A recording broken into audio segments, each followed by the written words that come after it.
ఆగు, ముందు దిగు దిగు. రోజంతా బలదుర్గా తిరుగుతూ ఉంటావు. ఇంట్లో పనులు ఎవరు చేస్తారే? మీ అమ్మ. అత్తయ్య చేయి నొప్పొస్తుంది.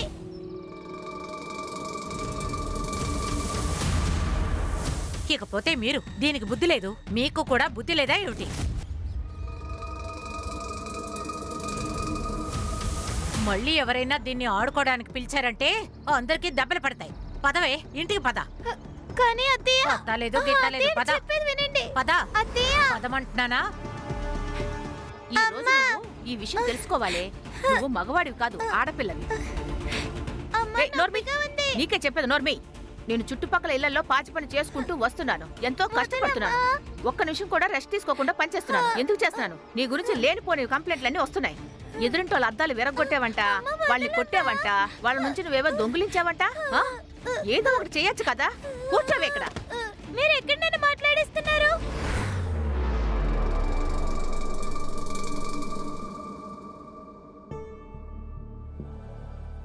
ఇలా చూడమ్మా, చీకటి పడ్డాక ఆడపిల్లలు ఇలా తిరగకూడదు.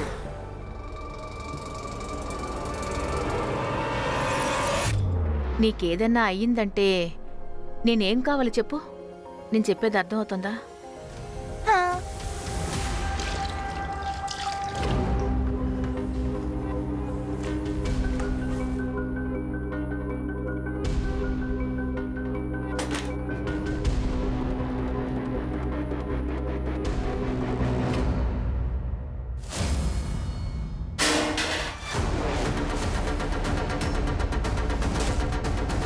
నువ్వు వెనక్కి నుంచి వెళ్ళు.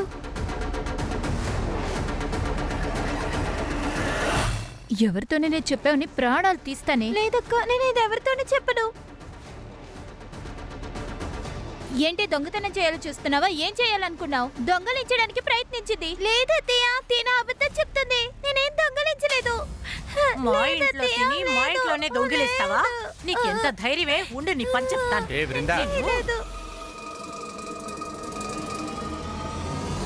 నేనేం చేస్తానో చూడు. ఏ బృందా, వదులు.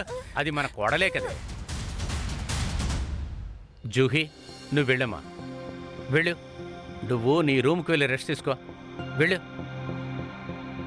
నువ్వు కూడా నీ రూమ్కి వెళ్ళు. నీ మేనకోళ్ళు నా జీవితాన్ని నాశనం చేసింది. నువ్వు ఇప్పుడు గొప్ప జీవితాన్ని జీవిస్తున్నావు కదా, దానికి కారణమే అదేనే. వాళ్ళ బాబు చనిపోయేటప్పుడు దాని పేరు మీద రాసి పెట్టాడు కదా. ఆ ఒక్క కారణం కోసమే ఇంత అందమైన ఇల్లు మనకు దొరికింది. తను మన ఇంట్లో ఉంటలేదే, మనమే తన ఇంట్లో ఉంటున్నాం.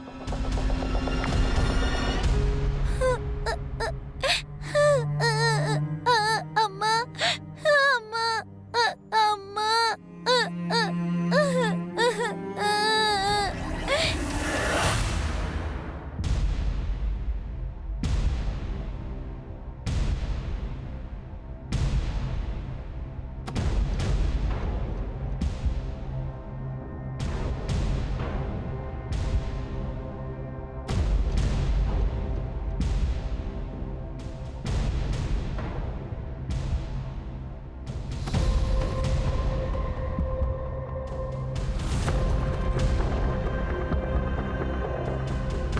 ఛాయా, ఛాయా, ఛాయా.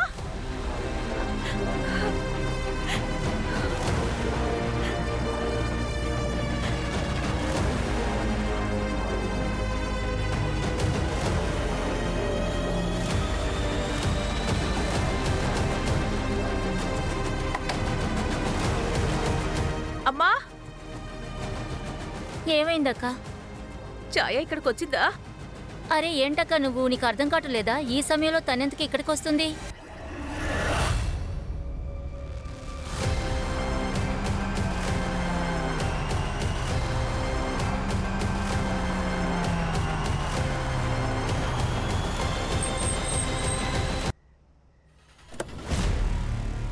అరే, ఇది మన ఛాయా కదా. అరే అమ్మ ఛాయా, ఇంత అర్ధరాత్రి పూట ఇక్కడేం చేస్తున్నామ్మా? నాకు తెలియదు అంకో, నేను ఇక్కడికి ఎలా వచ్చాను. నేను మా అమ్మ దగ్గరికి వెళ్ళాలి. నా కూతురు అంత అంతా నా వల్లే.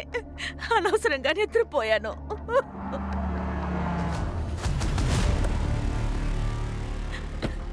ఛాయా, అయ్యో ఛాయా, ఎక్కడికి వెళ్ళావు?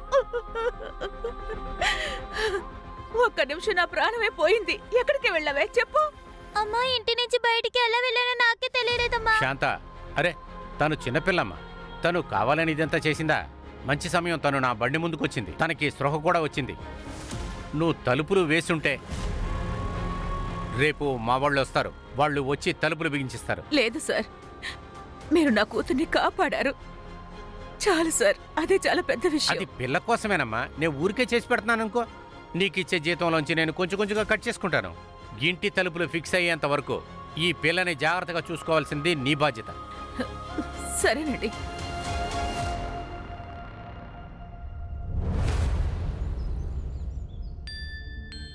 బాగుందా? బాగుంది. ఇక ఇది నా తరపున నీకు. థ్యాంక్స్ మామయ్య. థ్యాంక్స్ అత్తయ్య. సరే, నేను వెళ్తాను. ఓకే. బాయ్. బాయ్. మళ్ళీ రావాలి. బాయ్. అరే, ఇది కూడా తీసుకెళ్ళు. చాలా ముద్దొస్తుంది. ఒకవేళ మన కూతురుండుంటే తను ఇలాగే ఉండేది. ఏవండి, నేనేమంటున్నానంటే ఒకసారి మీరు అత్తామామలతో మాట్లాడి చూడొచ్చు కదా. మనం తనని అడాప్ట్ చేసుకోవచ్చు కదా. సరే, ఆలోచిద్దాంలే.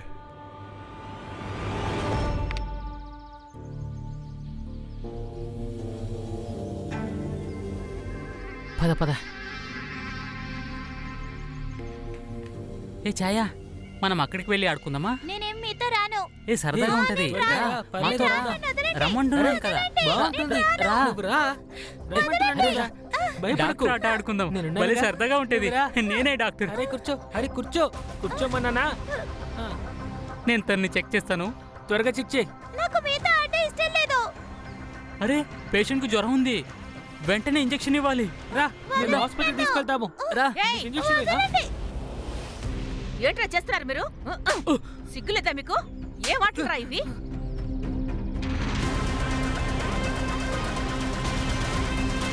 శాంత, ఏ శాంత, నా కొడుకునే కొట్టావా? నా కొడుకుని కొట్టడానికి నీకు ఎంత ధైర్యం? ఒక విషయం బాగా అర్థం చేసుకోండి అయ్యగారు. మీ పిల్లల్ని నేను చాచి కొట్టాను అంతే. పోలీసుల దగ్గరికి తీసుకువెళ్ళి వదలలేదు. లేకపోతే ఈ పాటికి మీ పిల్లలు జైల్లో ఉండేవారు. ఏయ్, నా కొడుకు ఏం చేశాడని? మీ అబ్బాయి మా అమ్మాయి బట్టలు ఎత్తి చూస్తున్నాడు. అబద్ధాలు ఆడుతున్నావా? నా పేరు చెడగొడదామనా? ఎదిగో పెద్దాయనా, అందరికీ తెలుసు నువ్వు మీ పిల్లలు ఎలాంటి వాళ్ళని. ముందు వాళ్ళకి అర్థమయ్యేలా చెప్పు. వాళ్ళు తెంగర పనులు చేశారో శిక్ష మాత్రం నీకే పడుతుంది. అర్థం చేసుకో. ఏయ్, అరే, లే. ముందు నువ్వు ఇక్కడి నుంచి వెళ్ళిపో. బయలుదేరు, ఇక్కడి నుంచి బయలుదేరు. పొమ్మంటుంటే అందరి పని పడతాను, ఒక్కొక్కరిని వదలను. ఇక నువ్వు గుర్తు పెట్టుకో, నీ కూతురు గాని నా ఇంటి వైపు కనిపించిందో నీకు తెలీదు అనుకుంటా. నా ఇంట్లో పెద్ద పెద్ద కుక్కలున్నాయి, ఉరికి పారేస్తాయి.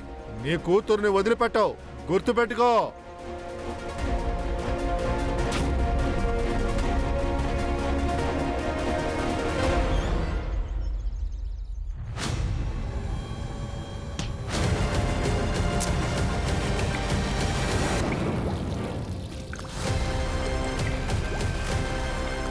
ఛాయా, అక్క, ఛాయని చూసారా?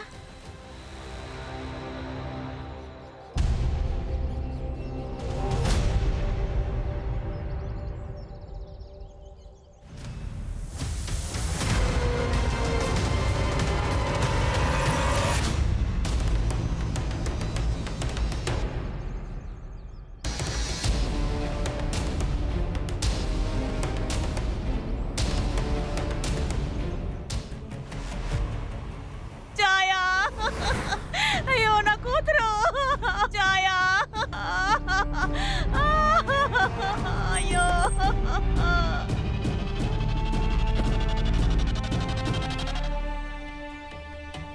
అయ్యో ఛాయా, అయ్యో నా కూతురు. మేడం, ఈవిని కాస్త ఆ వైపు తీసుకెళ్ళండి. అయ్యో.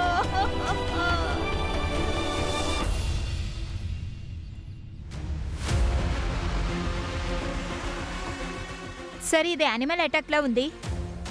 సార్, మొత్తం బాడీ అంతా బైట్ మార్క్స్ లో ఉన్నాయి. ఇక్కడ చూడండి సార్.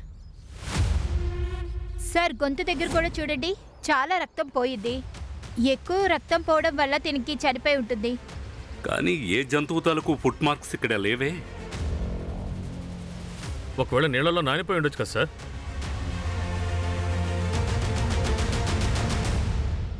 ఈ మార్క్స్ దేని తాలూకువి? సార్ దీని మీద ఏదో పెట్టుంటారనిపిస్తోంది. మట్టి తడిగా ఉంది కాబట్టి మార్క్స్ పడ్డాయి. హర్ష, సార్ సెక్సువల్ అసాల్ట్ ఏదైనా పిఎం తర్వాత కన్ఫర్మ్ చేయగలను సార్. బాడీని పోస్ట్ మార్టంకి పంపించు. Yes sir. సార్, నా కూతురికి రాత్రుళ్ళు నిద్దట్లో నడిచే అలవాటు ఉంది సార్. అంతే, నా కూతురికి అది ఒక్క కొరత మాత్రమే ఉంది. కానీ ఆ తర్వాత సార్, నేను నా కాలుకి తన కాళ్ళను పెట్టి కట్టేస్తాను సార్. కానీ సార్, తను వెళ్ళిపోయింది రాత్రి కాదు సార్, పట్టు పగలే వెళ్ళిపోయింది సార్. రోజంతా తనని ఇంట్లో ఒంటరిగా ఒక మృగంలా ఎలా అమ్మాయి కట్టిపడేయగలను? బాడీ మీద జంతువు కరిచిన గుర్తులున్నాయి. అడవిలోంచి జంతువులు వస్తూ ఉంటాయా? అవును సార్, వస్తూ ఉంటాయి. కానీ ఇప్పటి వరకు ఎలాంటి హాని మాకు జరగలేదు. సార్, సార్ అది ఆ పెద్దాయన వాళ్ళిద్దరి పిల్లలు వాళ్ళే పని చేసుంటారు సార్. ఒకసారి వాళ్ళకి నాకు పెద్ద గొడవ అయింది సార్. నీ కూతురుగానే నా ఇంటి వైపు వచ్చిందో గుర్తుపెట్టుకో. నా ఇంట్లో 2 కుక్కలున్నాయి, కరిచి పారేస్తాయివి. జాగ్రత్తగా ఉండు. అది ఆ పెద్దాయన కుక్కే సార్. అచ్చు నక్కలాగే ఉంటుంది సార్. అతని పేరేంటన్నారు? ప్రధాన. అతని పూర్తి పేరేంటి? సార్ అతని పేరు దిలీప్ ప్రధాన్ సార్. ఊళ్ళో పేరున్న పెద్ద మనిషి.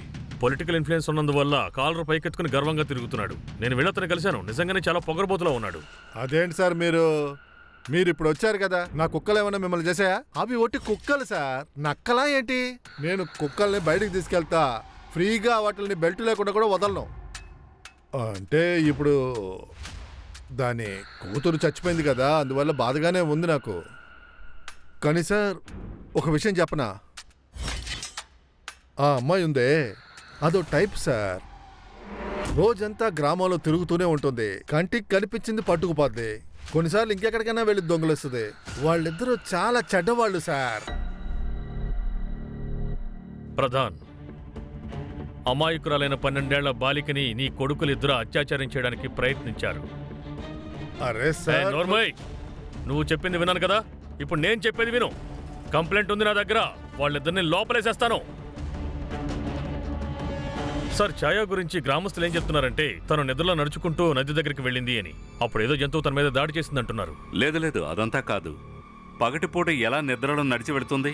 అలా వెళుతున్నా కూడా ఎవరైనా చూసుంటారుగా. సార్ నేను గ్రామంలో చుట్టుపక్కల విచారించాను సార్. మ్. వాళ్ళు ఏమంటున్నారంటే అక్కడ చాలా చోట నక్కలు తిరుగుతూ ఉంటాయని చెప్తున్నారు సార్. కానీ అది ఎప్పుడు మనుషుల్ని అటాక్ చేయలేదంట సార్. అది కోళ్ళని మేకల మట్టుకే తింటుందంట సార్. అక్కడ ఇంతవరకు జరిగిన దాంట్లో ఇదే మొదటి విషయం అంటున్నారు సార్. అమ్మ, నాకు లేట్ అవుతుంది, వెళ్తున్నాను. ఏ ఆగో, ఈ టిఫిన్ తీసుకువెళ్ళు, ఎప్పుడు మర్చిపోతావు. ఇలా చూడు, వచ్చేటప్పుడు ఎక్కువ హోంవర్క్ పెట్టుకోవద్దు.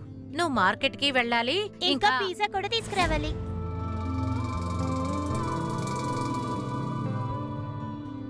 ఏంటి నాన్న మీరు బ్యాంక్ అకౌంట్ ని ఇంటికి తీసుకొచ్చారు? బ్యాంక్ 6 గంటలకే క్లోజ్ చేసేస్తారు. ఈ రోజు ఏదో త్వరగా ఇంటికి రండి, నాకు బుక్స్ కొనడానికి మార్కెట్ కి వెళ్ళాలి. ఓకే మేడం, ఇవాళ ఆఫీస్ నుంచి త్వరగా వస్తాను.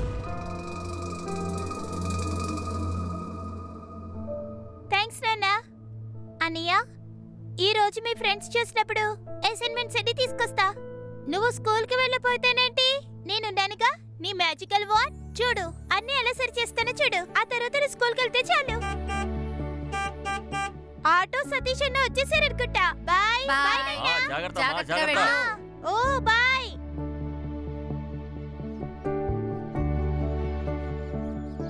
వెళ్ళండి సతీష్ అన్న, బండి తీయండి, ఫుల్ స్పీడ్. శిల్పా బేబీ, ఇవాళ చూడడానికి నువ్వు చాలా అందంగా ఉన్నావు. నేను ఎప్పుడూ అందమే, నేను ఇప్పుడు పెరుగుతున్నాను కదా అందుకే. అవునవునులే, నేను మర్చిపోయాను, నువ్వు పెద్దదాని అయిపోయావు. సార్, పిఎం రిపోర్ట్ నుంచి ఒకటి కన్ఫర్మ్ అయ్యింది. ఛాయ్ అని రేప్ చేయలేదు. కానీ సార్, యానిమల్ బైట్ మార్క్స్ ఉన్నాయి. No traces of saliva. అదెలా జరుగుతుంది? సార్ నాకు తెలిసేది బ్లడ్ లాస్ వల్ల పోయి ఉండొచ్చు. ఇంకా సార్, ఒక విషయం, క్లోరోఫామ్ ట్రేసెస్ వచ్చి ఛాయ బాడీలో ఉన్నాయి. ఆ క్లోరోఫామ్ అంత ఈజీగా దొరకదు. రేపేమీ జరగలేదు, క్లోరోఫామ్ యూజ్ చేశారు. అలా అయితే ఇది చిన్నపిల్లలు చేసిన పని కాదు, కానీ వాళ్ళ నాన్న చేస్తుండొచ్చుగా. నువ్వు ఓ పని చేయ ఖాన్, ఈ ప్రధాన్ ఉన్నాడే అతను మెడికల్ షాప్ నుంచి క్లోరోఫామ్ ఏదైనా కొన్నాడేమో చూడు. ఆ తర్వాత నాకు ఫోరెన్సిక్ రిపోర్ట్ అక్యురేట్ గా కావాలి. ఛాయా బాడీని హైదరాబాద్ లో ఉన్న ఫోరెన్సిక్ ల్యాబ్ కు పంపించు. ఇండియాలో ఉన్న వాటిల్లో అదే best forensic lab. Okay sir. తల్లి జూహీ, జూహీ, చెప్పండి అత్తయ్య. ఇలా రా, నీకేం తెచ్చానో చూడు. కూర్చో. ఇదిగో ఇదంతా నీకే. పేస్ట్రీనా? నా కోసమా? ఇంకా ఉంది, లోపల తీసి పెట్టాను. ఎందుకు ఇదంతా? అది మీ మావయ్యకి జీతం పెరిగింది అందుకే. అలాగే. బృందా, ఆ రేపు బ్యాంకు వెళ్ళాలి. పొద్దునే తొందరగా బయలుదేరుతాను. బ్యాంక్ వెళ్తున్నారా? అయితే జూహీకి అకౌంట్ ఓపెన్ చేయాలి. మీరు ఓపెన్ చేయండి. ఫామ్ లోపలుంది. నువ్వు తినమ్మా.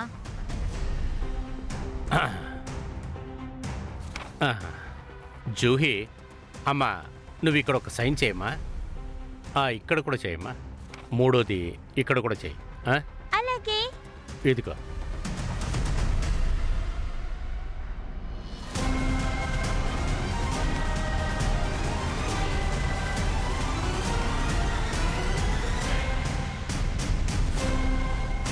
మావయ్య, ఇది బ్యాంక్ ఫామ్ కాదే, ఇది లాయర్ ఫామ్ లో ఉంది. అరే అదేం కాదమ్మా, నువ్వు సైన్ చేయి. కానీ అందులో రాసింది ఈ ప్రాపర్టీ, నా డబ్బులు మొత్తం మీకే కదా ఇందులో రాసింది. చూడమ్మా, నువ్వు చిన్నపిల్లవి కదా, అందుకే అలా చేస్తున్నావు. నీకు 18 ఏళ్ళు రాగానే మళ్ళీ నీకే వచ్చేస్తాయి. వద్దు, నేను ఇదంతా సైన్ చేయను. అది జూహీ అమ్మా, సంతకం పెట్టమ్మా. లేదు, అది నేను కాదు, సైన్ చేయను. నేను చెప్పేది విను అమ్మా.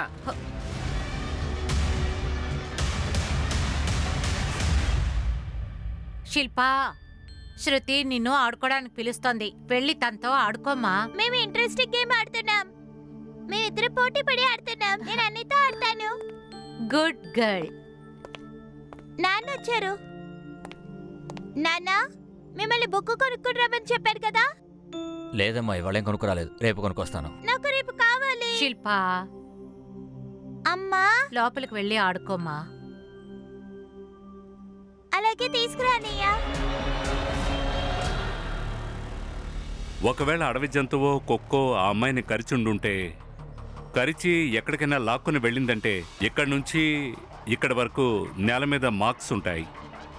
ఎందుకంటే ఆ రోజు మట్టి అంతా తడిగా ఉంది. లేదంటే ఏదైనా జంతువు తాలూకు పాదముద్రలు అక్కడ ఉండాలి. సార్, వర్షం వల్ల ఆ జాడలు పోయిండొచ్చేమో. లేదు ఖాన్, నాకేమనిపిస్తోందంటే ఈ కేసు అంత ఈజీ కాదు. ఇది కొంచెం ఈ రెక్టాంగులర్ మార్క్స్ ఉన్నాయి కదా, అవి దేని తాలూకువి? ఆ ప్రధాన్ జాతకం బయటికి తీ. తన దగ్గర ఒక విదేశీ కుక్క ఉందిగా. అవును సార్. ఒకవేళ అది కరిచినా కూడా నక్క కరిచిన మార్క్స్ లాగే ఉంటాయి. ప్రధాన్ సార్ చూడండి, షూస్ ఇంకా పగ్ మార్క్స్. అంటే ఈ కేసుకి ఆ కేసుకి సంబంధం లేదంటారా? తొందరపడి ఏ నిర్ణయానికి రాకూడదు ఖాన్. ఈ కాలంలో కిల్లర్స్ చాలా తెలివిగా ఉంటున్నారు.